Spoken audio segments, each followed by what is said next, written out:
আসসালামু আলাইকুম। অনেকদিন পরে একটা লং ভিডিও নিয়ে আসলাম। মাত্র এই ঘুম থেকে উঠলাম। শুভ সকাল সবাইকে।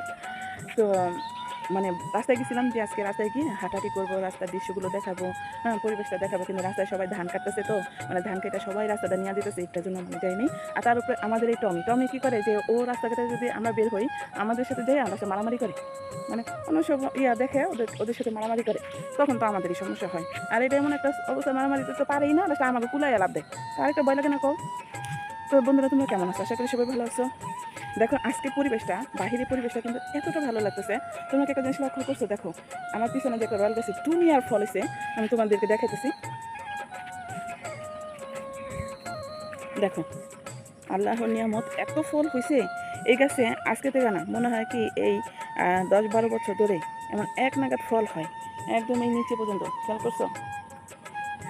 আর এই যে ছোট্ট একটা টিনের ঘর দেখো না, আমরা কিন্তু আগে এই ছোট্ট একটা টিনের ঘরে থাকতাম। হ্যাঁ, এই ছোট্ট একটা টিনের ঘরে, এই টিনের ঘরে একটা কাশ স্মৃতি আছে। এটা আমার আম্মু কখনোই ভাঙবে না, যে পর্যন্ত আমার আম্মু বেঁচে থাকবে। এটা হলো আমার বাবার হাতের স্মৃতি। আমার বাবা আমার মাকে বিয়ের মহারণা হিসেবে এই ঘরটা দিছিল। হ্যাঁ, এটার জন্য এটা আমরা এইভাবে রেখে দিছি আসলে। তারপরে তোমাদের দেখাতেছি, কালকে থেকে কিন্তু আমাদের এখানে কারেন্ট যেতেছে না। কেন যেতেছে না জানো? এখানে আবার দেখো কাহিনী আছে। মন্ত্রী যাইছে, বোঝো নাই? এই লেগে আমাদের এখানে কালকে থেকে কারেন্ট যেতেছে না, তাও আবার বিকালের থেকে। চিন্তা করো। আর এখন দেখাতেছি তোমাদের বাহিরের দৃশ্যগুলো, ধান কেটা কেটা যে নিয়ে যেতেছে।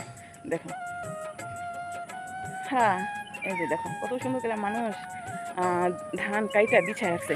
তোমরা একটা জিনিস লক্ষ্য করতে পারতেছো কিনা পানিতে, এটা জানি না। দেখো মানুষের বৃষ্টির জন্য, আমাদের এখানে কিন্তু এই পর্যন্ত বৃষ্টি হয়নি।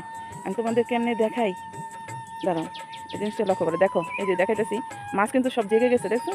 তোমরা দেখতেছো কিনা জানি না, কিন্তু আমি খেয়াল করতেছি মাছ সব জেগে গেছে। মাছ জেগে গেছে, মানে চিংড়ি মাছ মানুষের, তারপরে এখানে তোমার জাপানি পুঁটি, কাতলা মাছ, তারপরে অনেক রকমের মাছ আমাদের এখানে চাষ করা হয়। তো মাছগুলো সব জেগে যেতেছে, অনেক মানুষের ক্ষতি হইতেছে। আসলে এক হিসেবে একটা বৃষ্টির দরকার আছে, আবার যে বৃষ্টি হইলে মানুষের ধানগুলো বাড়িতে নিতে পারতেছে না, সেইটাও কষ্ট, বুঝো নাই মানুষের। তবে আল্লাহ কাছে দরকার, আল্লাহ যেন মানুষের ধান করে অন্তত বাড়ি নিয়ে পৌঁছাতে পারে, বুঝছো? আগে আমরা যখন এইখানে বাড়ি করছি, আজকে 20 বছর হয়েছে। তা 20 বছরের আশেপাশে কোনো কিছু ছিল না, রাস্তা দিয়ে আমরা হাঁটতে পারি না। একটু বৃষ্টি হইলে আমাদের দেখা গেছে কি পায়ের আঁঠুর উপরে কাদা হয়ে গেছে, এত কাদা হইতো। আর এখন তাহলে যাই হোক, তারপরেও যে একটা কথা বলে না যে ধৈর্যের ফল মিষ্টি।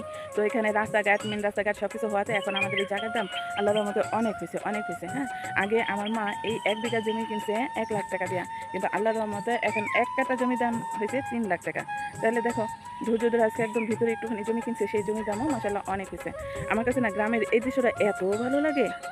দেখো এই যে আমাদের এখানে কিন্তু মেয়েরা, মানে ঘরের স্ত্রীরাও কিন্তু কাজে সাহায্য করে স্বামীর সাথে সাথে। দেখো কত সুন্দরভাবে ধান কাটতেছে জামাই বউ দুজনে। বউটার অবশ্য দেখা যায় না, ধানের ভিতরে ঢুকে গেছে, ছোটখাটো মানুষ না, এটার জন্য। আল্লাহ। আর ওই যে আমাদের মেন রাস্তা হয়ে গেছে, আগে আমরা অনেক কষ্ট করছি। তো যাই হোক বন্ধুরা, এই সামান্য বিষয় নিয়ে চলে আসলাম। কোথায় যাবো? তো রাস্তায় তো যাইতাম, কিন্তু আমাদের এই কুকুরের জ্বালায় তো রাস্তায় যেতে পারি না। গেলেই তো আরেকটা কুকুরের সাথে মারামারি করে, লাস্টে লাভ দিয়ে আমার কোলে উঠা যায়।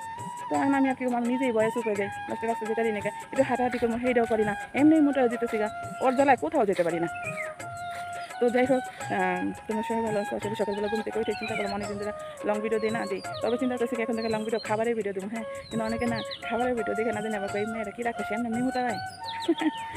তো যাই হোক, তোমাদের সবাই উৎসাহ নিয়ে আমি ভিডিও তৈরি করতেছি। হয়তো বা কয়েকদিন পরে বাহিরে গিয়ে ভিডিও করবো, কারণ রাস্তাটা এখন তো অনেক বেটার, বুঝো না? আর এটা গ্রাম দেশ, শহর হয়তো রাস্তাঘাটে যাইয়া রাস্তাঘাটে ছেলেরা এটার জন্য আর কি বাহিরে যাইয়া ভিডিও বানাতে পারি না।